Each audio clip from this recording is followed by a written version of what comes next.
Welcome everybody to the annual Reischauer Memorial Lecture. The Reischauer Lecture was established by the Reischauer Center in 2004 in order to commemorate the role that Ambassador Edwin O. Reischauer played in promoting strong U.S.-Japan relations. Ambassador Reischauer served as envoy to Japan under Presidents Kennedy and Johnson and devoted his academic career to deepening our understanding of Japan and its relationship with the United States. Ambassador Reischauer mentored our own Professor Kent Calder, who carries on the great tradition established by Ambassador Reischauer. It's a distinct honor to introduce this year's honoree, His Excellency Ambassador Koji Tomita, who also has carried on this great tradition from the Japanese side.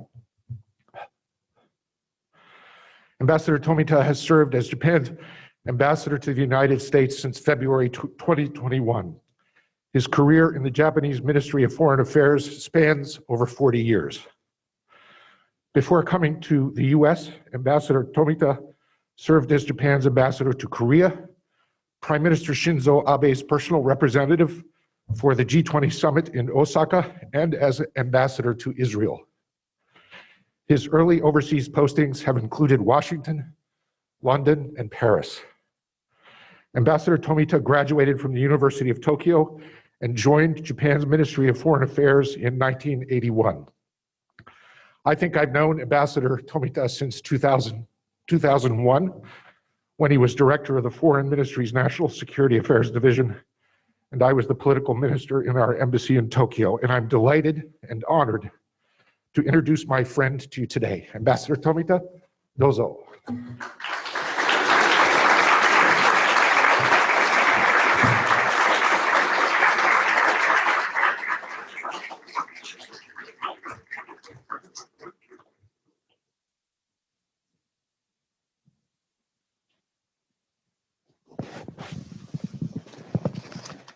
Ambassador Tomita, I would only add a word to what Ambassador Scheer has already said.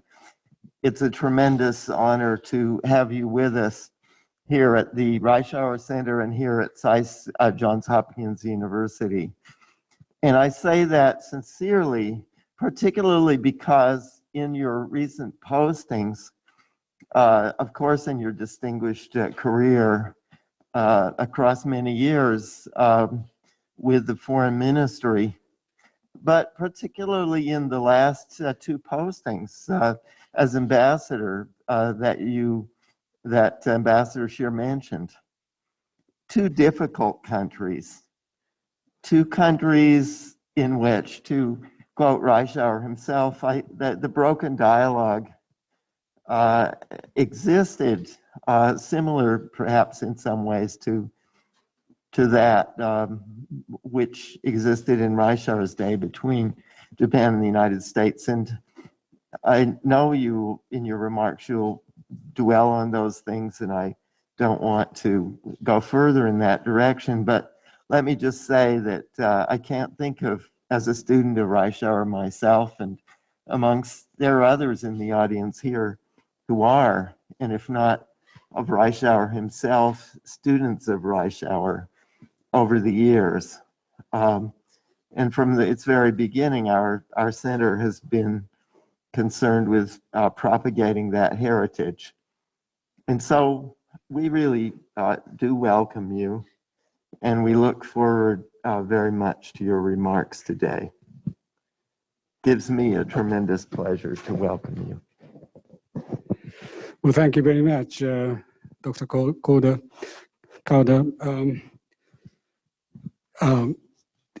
Very, very gracious introduction. And well, thank you very much for inviting me to be part of this tribute to Ambassador Reischauer. The Reischauer Center is just down Massachusetts Avenue from the embassy, but we share more than the same street. I think we share the same outlook on the world and the same hopes for the Japan-US relationship. And when I was invited to speak today, I had the great fortune to be introduced to Ambassador Reischauer's 1960 Foreign Affairs essay entitled The Broken Dialogue with Japan. The piece is a brilliant analysis of Japanese society in the wake of the great political turmoil caused by the 1960 revision of the Japan's US Security Treaty. It shows deep understanding of the underlying force driving the politics of the day, the roles played by various actors, politicians, labor unions, student activists, etc., etc. I think it represents the highest level of scholarship, a tour de force indeed. But what is really impressive about the essay is Reischauer, while giving very detailed analysis of individual actors, never loses the sight, the totality of a society, how the nation as a whole will evolve beyond the great political divide.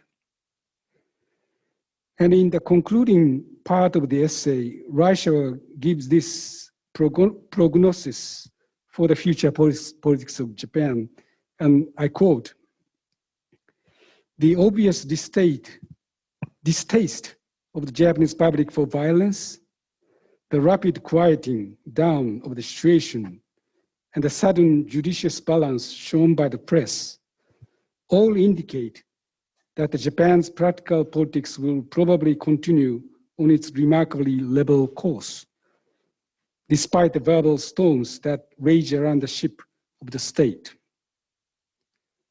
I think anyone who has studied Japan's political history over the past several decades would appreciate how prescient he was in predicting the future course of our political development. In fact, one would even find the prognosis resonates with today's politics. What Russia did in the famous essay was not just to give a very prescient analysis of the Japanese society, but also to offer his prescriptions for future policy toward Japan. As I noted earlier, his deep understanding of Japanese society helped him recognize the fundamental continuity in its politics. But it also helped him understand that behind the facade of the continuity, there existed diverse forces at work, which the traditional American diplomatic engagement had failed to reach. It was in this aspect that he saw the broken dialogue with Japan, and he proposed to mend it by reaching out to the diverse groups of people, the people who had not been targets of the US diplomatic engagement.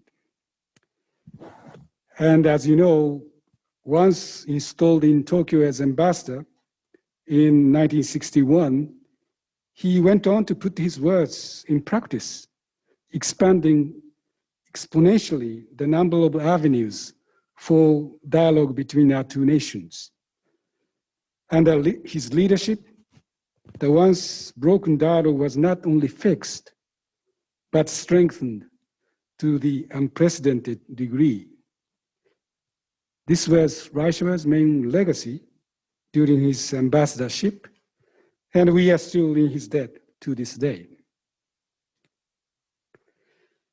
Now, fast forwarding to today, the revolutionary development of communication technology has given ambassador's mission a vastly different outlook compared with the time when Ambassador Reischauer began his mission 60 years ago. In the age of instantaneous communication, robust conversation is continuously taking place between nations at all levels, encompassing all sectors of the societies. including between government leaders. In this evolution, it may be argued that ambassadors are playing an increasingly diminished role in national dialogue. While I admit there is some truth to this observation, I strongly believe that the evolution does not diminish ambassadors' responsibility in finding coherence in diplomatic efforts and giving them appropriate direction accordingly. Indeed, to my mind, the very pervasiveness of international communication is making this responsibility even more critical. How are ambassadors responding to this challenge in practice? There is, of course, no general answer to this question. What I can do is to share with you my own personal experience, which I hope will give you some insight into how ambassadors try to fulfill their missions. When I was named as ambassador to Israel 6 years ago, the appointment came as a total surprise. Up to that point, I had very limited exposure to Middle East in my diplomatic career. And in fact, I had never set my foot in that country before I took up my post in December 2015. In retrospect, however, my lack of expertise turned out to be a blessing rather than a handicap, because it allowed me to examine my priorities free of preconceived notions. For as soon as I started my mission, it became clear to me that Japan's relations with Israel were suffering from long-held preconceptions that find no reality in today's Israel. Among those misconceptions, the most damaging one was Israel is a very dangerous country. When I tried to promote Japanese direct investment, the biggest obstacle I encountered was that many Japanese companies simply banned their employees' business trips to Israel on safety ground. This attitude contrasted sharply with that of many multinationals such as Intel or Google, which continue to operate even during the occasional military flare-up along its borders. Equally damaging was the preconception that doing business in Israel will harm the business prospect for Arab countries. Again, as I studied the changing strategic landscape of the region, I realized that the notion was rapidly becoming obsolete, even before the Abraham Accord, which was signed a few years later. But the reality was that among Japanese business leaders, the memory of Arab boycotts in 1970s died hard. I found these preconceptions very unfortunate because the more I got to know the country, the more convinced I became that the two countries could develop a mutually complementary partnership. So demystifying these obsolete notions accordingly became my biggest mission. And I basically adopted the same approach that Ambassador Reischauer had adopted. That is to say, to expand the avenue of mutual engagement. In particular, I concentrated my efforts on the task of getting as many Japanese business leaders as possible to visit that country and see the situation on the ground with their own eyes. For I knew from my own experience, Israel is a kind of country that you never understand unless you actually go and visit.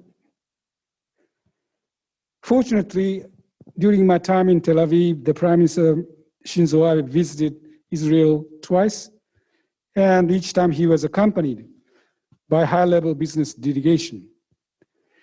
I believe that these visits by the CEOs of leading Japanese companies contributed significantly to the change in corporate mindset and led to the dramatic development of bilateral business partnership in recent years. During the period between 2015 and 2017, which roughly coincides with my tenure there, the number of Japanese companies operating in Israel increased by 70%. And the Japanese direct investment registered a tenfold increase. I hope that my effort played a modest role in that development.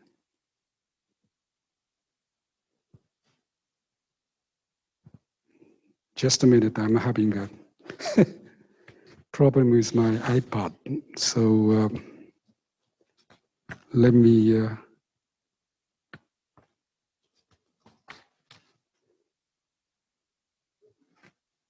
okay, here I come, here I go. And then, as you know, I took up my post in Seoul in early last year. But when I did that, I was faced with a completely different challenge. Among all the bilateral relations that exist in the world today, I think it would be difficult to find any closer exchange than the one that exists between Japan and Korea. In 2018, a total of 10 million people traveled between the two countries. Yet, at my first conference, upon arrival at the Kimpo Airport, I summarized my forthcoming role as that of a bridge builder. I used that particular term because I saw the broken dialogue developing between the two nations. Although the nature of the challenge was quite different from the one that disturbed Ambassador Reischauer in 1960. As you know, our relations with Korea took a worse turn in recent years, and this naturally led to deepening tension in a diplomatic conversation. I was expecting that I need to bring some tough message to my Korean counterparts and receive some tough message in return. But I also realized that as we increasingly focus on sending a tough message, a lot of things that have been said for mutual reassurance became unsaid. This would not matter so much as long as the mutual trust between officials remain intact. But once this trust starts to erode, there's a real danger that the diplomatic exchange would degenerate into a self-fulfilling downward spiral. The excessive focus on the negative also has toxic impact more broadly on public opinion in both countries. It is in the nature of news media to focus on bad news. The trend reinforces public pessimism toward the future of the bilateral relations. How can we hold this negative downward spiral? This is no easy task. Simply sugarcoating the message would not be a solution. It could even be counterproductive if it breeds a false sense of complacency. In the short term, moreover, the both countries needs to concentrate their effort to find diplomatic space to resolve the outstanding issues arising from several litigations in Korea before the judicial process runs its course to a damaging conclusion.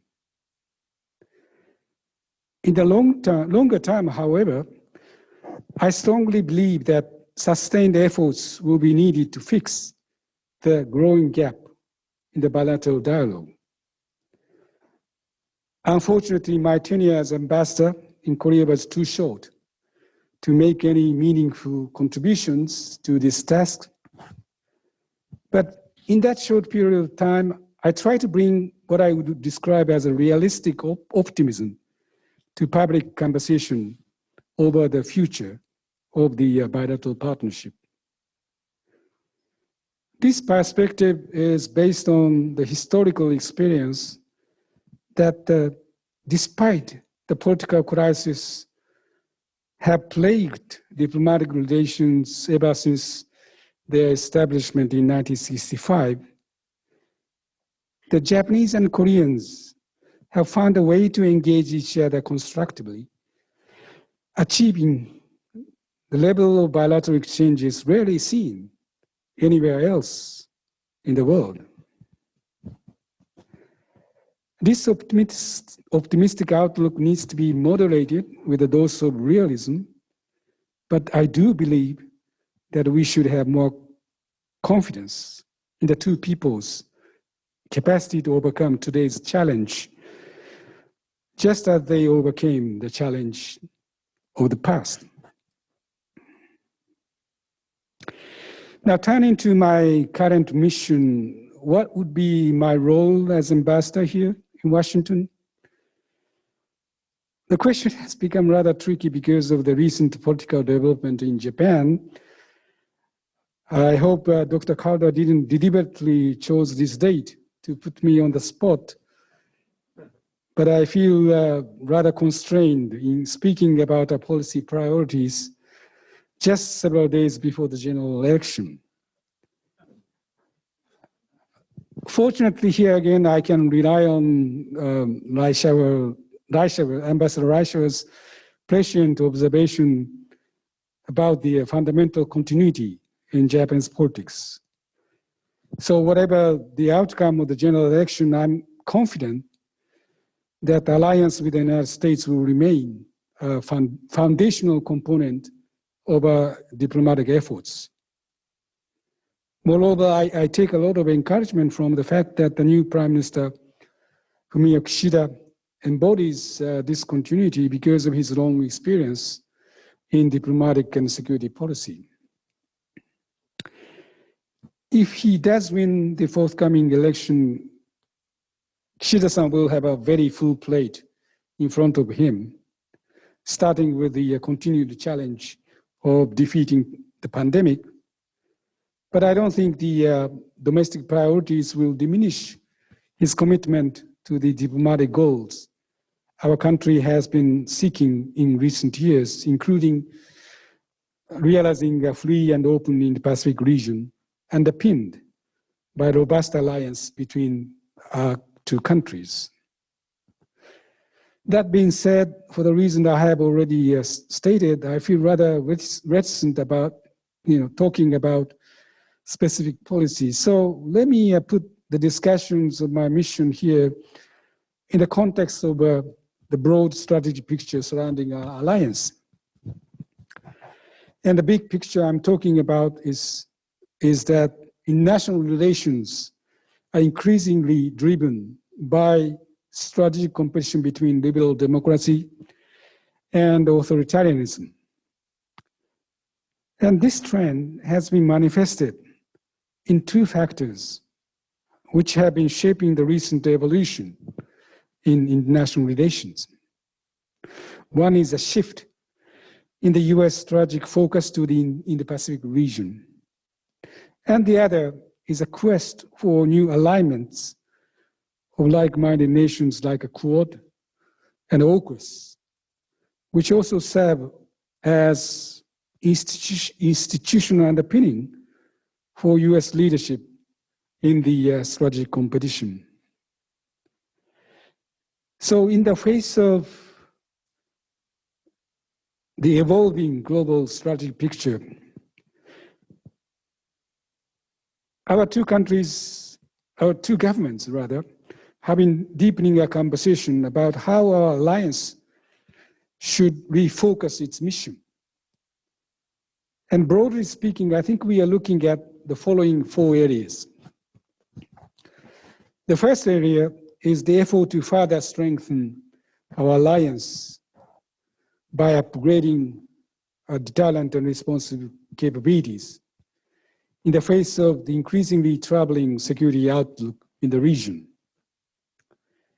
When Prime Minister Suga visited Washington in April, he and President Biden shared deep concerns about certain aspects of Chinese behaviors and agreed on the need to engage China in candid discussions over these issues. Their concerns were reflected in the very tough message addressed to China in the joint statement issued then. But as you know, being tough, however, is not the same as being ready. To make sure we are ready for very diverse contingencies we might have to face in the future, we need to deepen our conversation on how best we can work together to strengthen our deterrent and responsible capabilities. This has been one of our main preoccupations after the summit, and we will remain so in the coming weeks and months. The second area where we need to work together concerns the efforts to strengthen our own resilience and competitiveness. It is clear that we need to take on the strategic competition now emerging from position of strength. In this respect, our 2 countries are making serious efforts. First, to realize a full recovery from the pandemic, and then to make our economy more resilient and competitive. And these efforts should be synergetic. Again, during the April summit, the 2 leaders agreed to launch the so-called core partnership, CORE, core being the combination of the first 2 letters of its key objectives, i.e. competitiveness and resilience. This partnership will focus on, among other things, joint efforts to maintain our edge in science and technology and innovation, and protect sensitive supply chains for strategic products like semiconductors and pharmaceuticals. The third area where a stronger partnership is needed is in the efforts to find solutions to wide-ranging challenges facing the global society. In this area, our top priority remains the ongoing effort to contain and overcome the pandemic. This is why, by the way, the recent leaders' meeting of Quad placed such a strong focus on vaccine cooperation among its members. Climate change is another challenge calling for serious attention and effort. Our 2 governments have decided to start a new climate change partnership, which is strong focus on, among other things, development of relevant technologies such as hydrogen power. And the fourth and the final area is the diplomatic efforts to create a broader community of nations sharing our values and principles. In particular, as the United States shifts its strategic focus to the Indo-Pacific region, I think Japan can play a useful role in facilitating US engagement with the countries in the region through our extensive network that we have nurtured. Prime example of this is Japan's efforts over the years to deepen conversation within the framework of Quad, and our continued efforts to engage the United States in regional cooperation in the area of trade and investment is another example. Well, thanks to very robust communication between the 2 governments, I'm happy to report that the policies are being aligned in accordance with these priorities, and I look forward to seeing concrete progress in the coming month. As we get beyond the political transition now taking place in Japan, as I look toward the future, however, I'm conscious that whether or not we succeed in this endeavor will ultimately depend on the health and strength of our bilateral relations. Sitting in my office on Massachusetts Avenue, I feel incredibly blessed to be in a position to build on this very solid foundation of mutual trust created by our forebearers.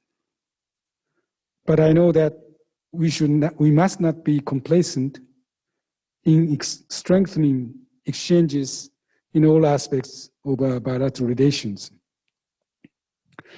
In particular, what I learned during my 40 years in the foreign service is that the relationship between any two countries ultimately comes down to human connection. Ambassador Reischauer clearly recognized this when he wrote his 1960 essay.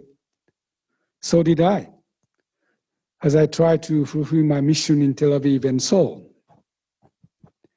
So my biggest mission here in Washington is the same, to foster our connection so that our two countries can respond in friendship and solidarity to the challenges and the possibilities before us. So in closing, I think Ambassador Reischauer would be deeply moved and so proud if he could see what the Japan-US alliance has become. And I wish I could sit down with him and tell him all that has happened since he passed in 1990. He would be amazed by so many things, from the size of a cherry blossom celebration to Japan's responsibilities in the defense guidelines, to the fact that Japan is now the largest investor in the United States. I think he would be overjoyed at the state of Japan-US relations, and he would be so gratified by the work of this center that is his namesake. So I, too, ladies and gentlemen, very gratified by the work of Reischauer Center, and I thank you for this invitation today. Thank you very much.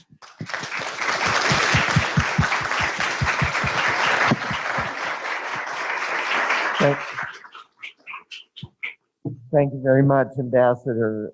That was moving to me as a student of Reischauer myself, and now with the Reischauer Center, the tribute that you paid, I think justifiably, to the heritage of Edwin Reischauer.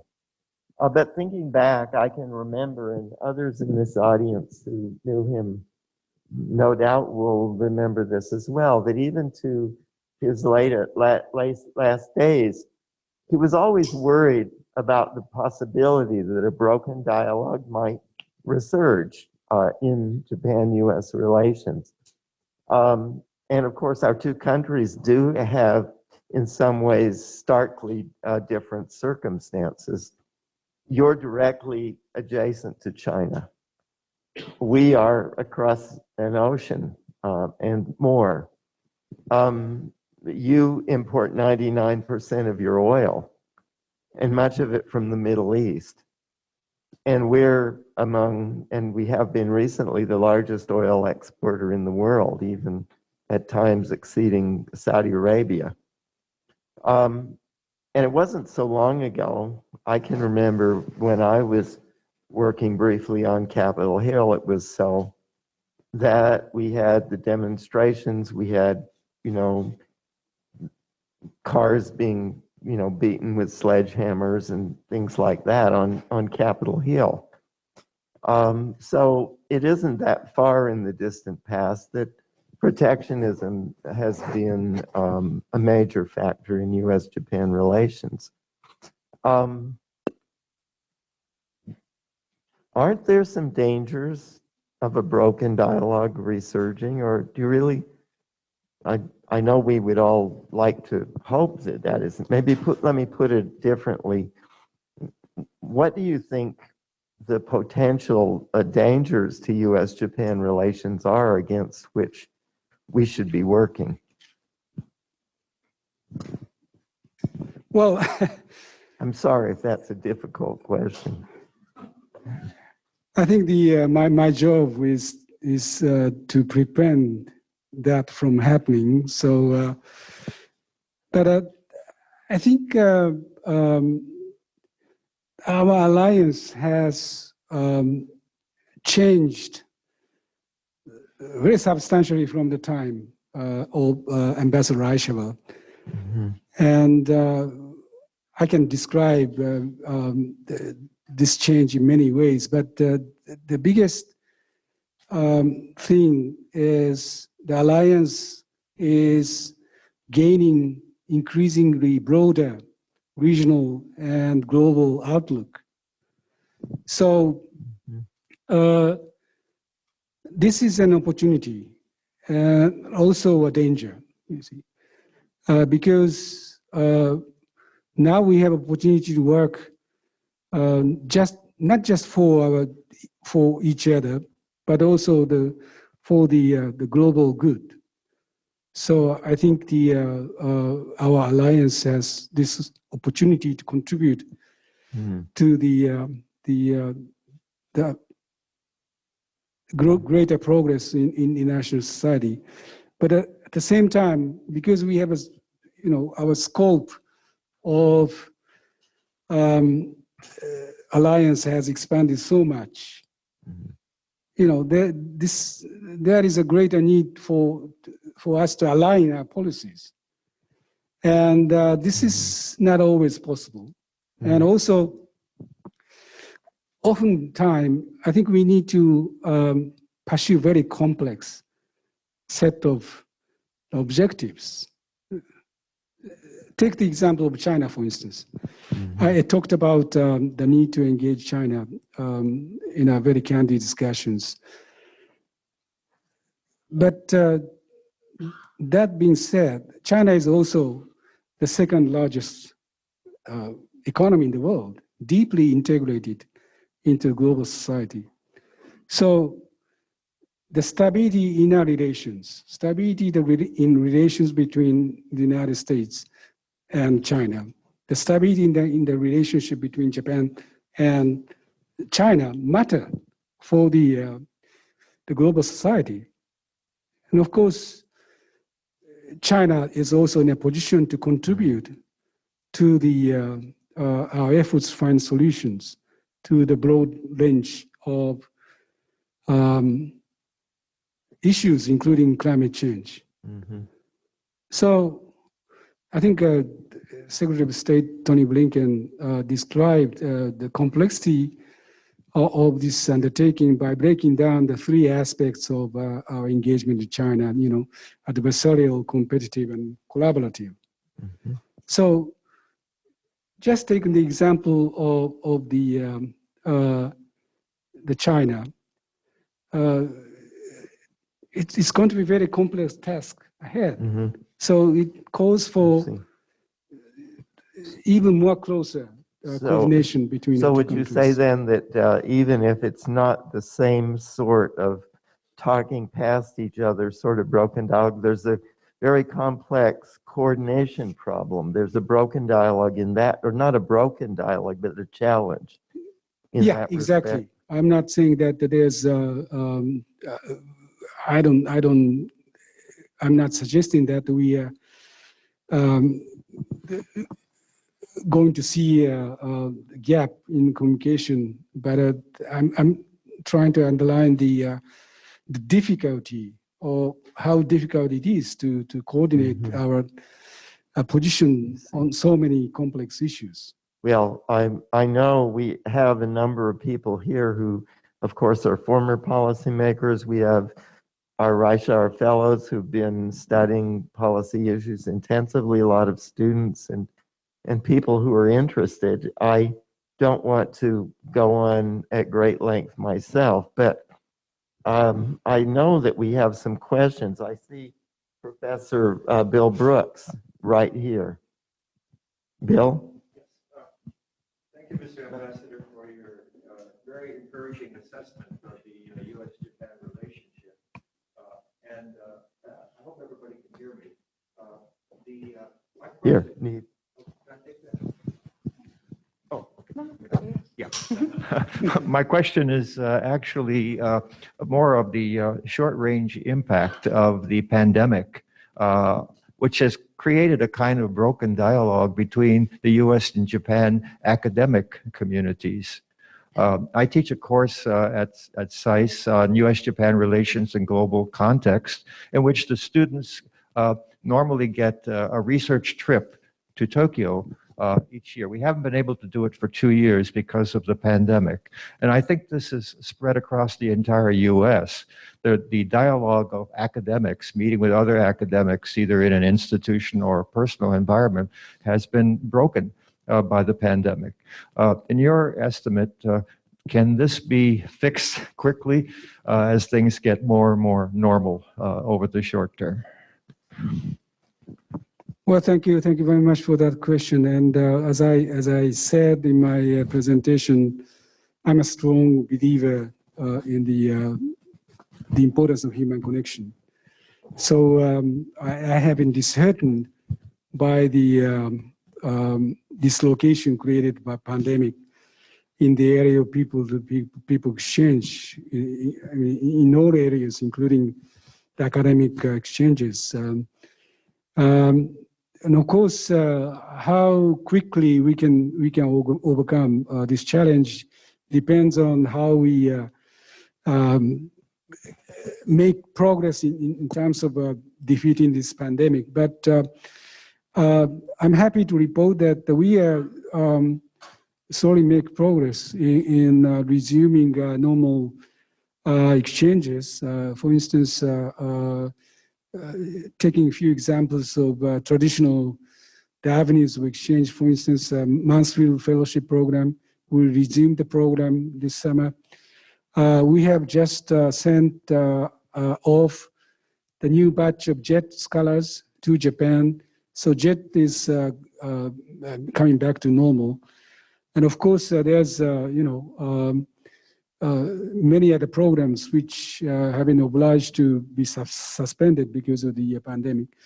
But I'm looking forward to further progress, partly because in Japan we are making dramatic progress in containing the disease. I think yesterday Japan recorded in terms of number of people who tested positive, 153 persons nationally, which is a remarkably low figure. And in terms of vaccination, I think we are more than 75% of Japanese populations are at least once one shot, and close to 70% are fully vaccinated.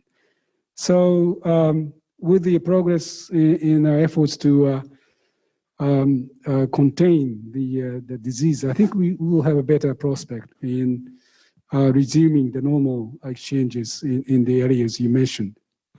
I think we all understand that with the election coming up, that's difficult, but we certainly look forward, I think a lot of us, to the chance to get back to Japan whenever that becomes possible. More questions? How about right here? And if people could identify themselves. My name is Kevin Xie, and I'm a student at SAIS, first-year student studying international relations.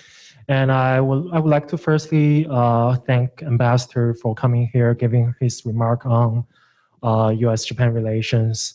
And I would like to bring the conversation back to China, actually. And as we can see that the situation in Taiwan Strait has become increasingly intensified. And last Friday, President Biden has explicitly said that the U.S. has a commitment to defending Taiwan if China decides to take military actions against Taiwan in terms of unification. I just want to ask Ambassador can you provide more details on the current Japanese policy towards Taiwan under a situation of a possible potential military confrontation between Taiwan and China, and possibly U.S. In this confrontation? Thank you. Well, thank you very much for that question. And I think you just mentioned the recent Chinese activity in the vicinity of Taiwan. I think obviously Japan, like the United States, has a deepening concern over the strategic picture in the region, including the one developing in Taiwan Strait. So, as I said in my presentation, we are trying to deepen our conversation with the American friends, so that we will be ready to respond to any challenges which might arise in the future. But that doesn't necessarily mean that we are going to change our traditional the position on Taiwan vis-a-vis China. But I think within this framework, I think we can, there is a way for us to strengthen our ties with the Taiwan. And for instance, Japan has donated our surplus vaccines in a substantial number to Taiwan to support the effort to fight the pandemic. And also, we are supporting Taiwan's effort to play a national role befitting their status. So, for instance, observership in some of the international organizations, I think we've been supporting their effort. And also, we regard Taiwan as a very important partner in trade and in business relations. And I mentioned the challenge of supply chains, but TSMC just announced setting up a very large-scale factory in Japan, and that's the one example of the kind of cooperation we can do with Taiwan. So.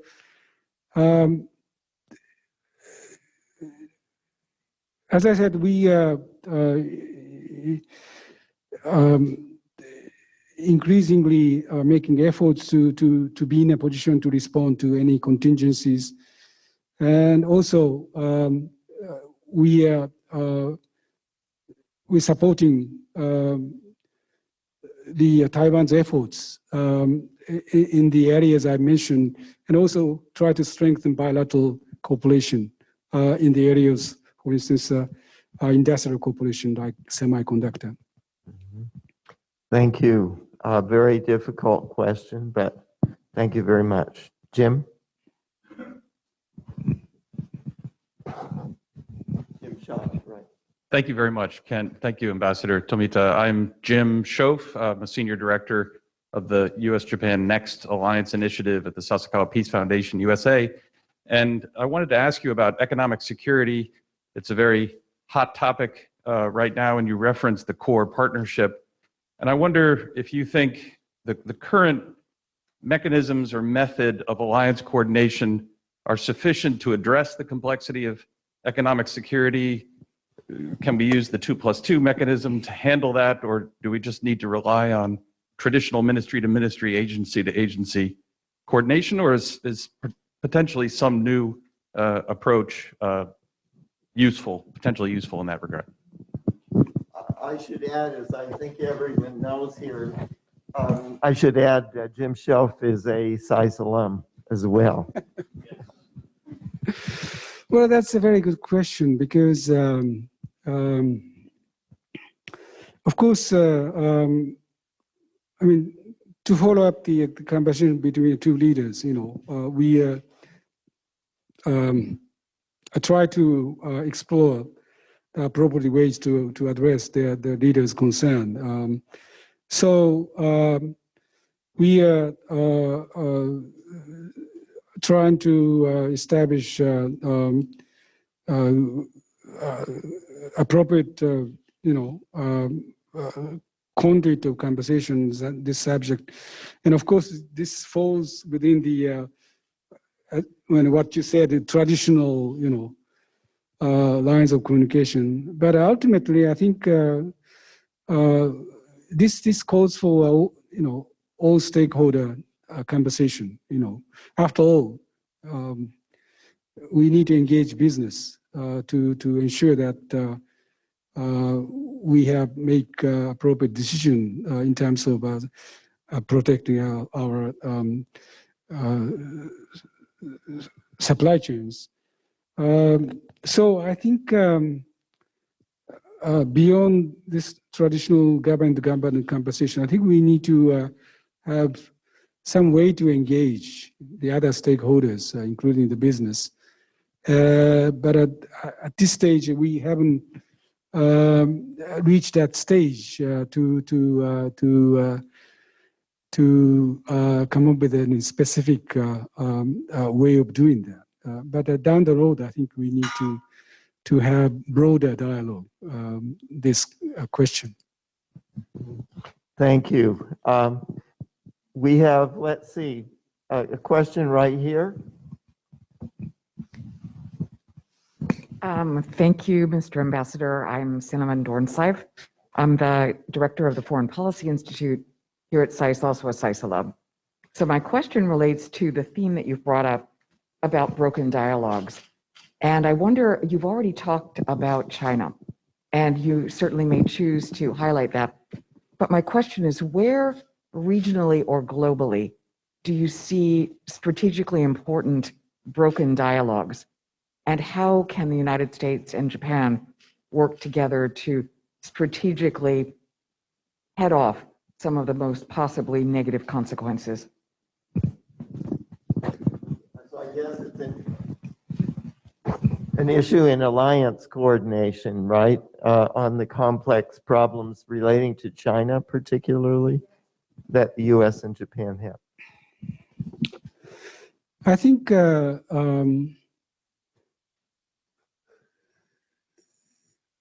in responding to the challenge of strategic competition,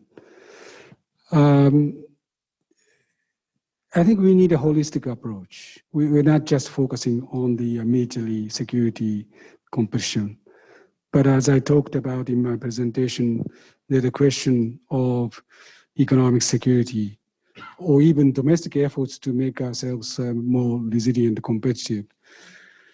So, in addition to the traditional alliance, I think either this alliance has to have a new missions added to the traditional role of strengthening security cooperation, but also we need to work out new way of approaching this competition. So that's the reason why I'm talking about new alignment of like-minded nations like Quad and AUKUS. And but equally important is not just the strengthening cooperation among allies, but also reaching out to the nations which can share our values and principles. So, take the example of Quad. Quad is, as you know, Japan, US, Australia, and India. But what we are trying to do through Quad. Quad is not, by the way, embryonic military alliance against any countries. In our mind, Quad is more like a vehicle to realize the open and free and open Indo-Pacific region. So in order to realize that, we need to engage the country broader, the member of this region. So through Quad, for instance, we are trying to advance the vaccination program. But this is not for ourselves only, you know. We are trying to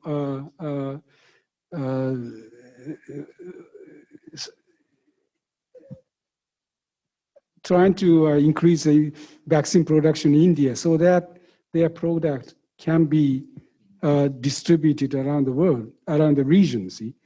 So it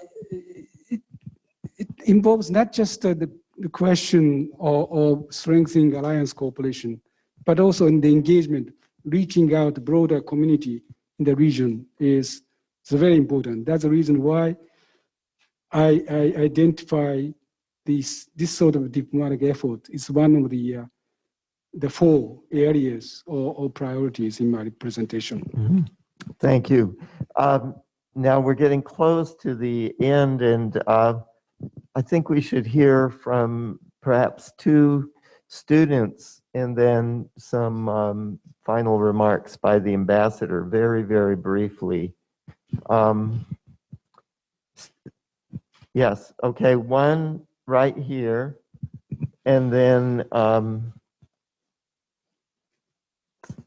one right there.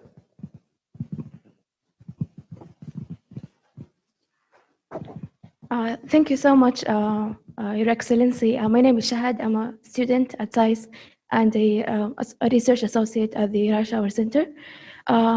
My question is more about the Middle East, if I may. So amidst the changing U.S. commitment in the Middle East, where do Japan see itself balancing its priorities with, especially in the energy sphere, and with that of the United States? Thank you. Okay, and then one more.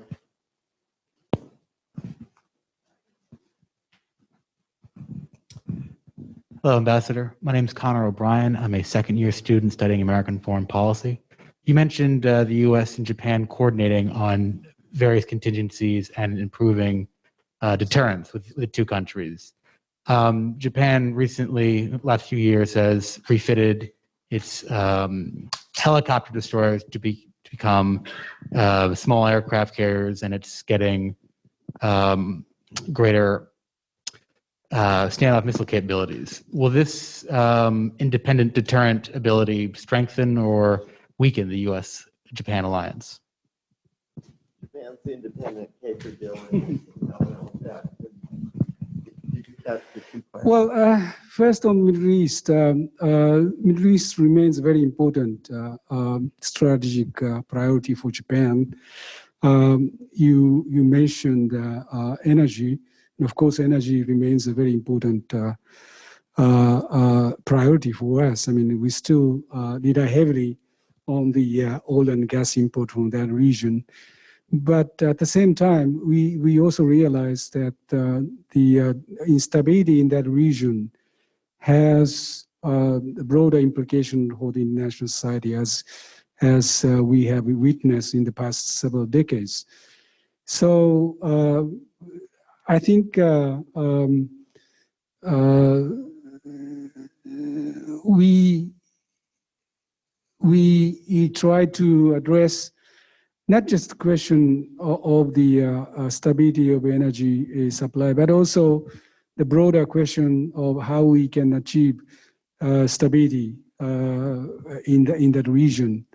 And I don't think I have time to go into details, each and every aspect of what we are doing. But just let me underline that we still have a very strong interest in seeing greater stability in the region, and we'll be making the efforts toward that goal.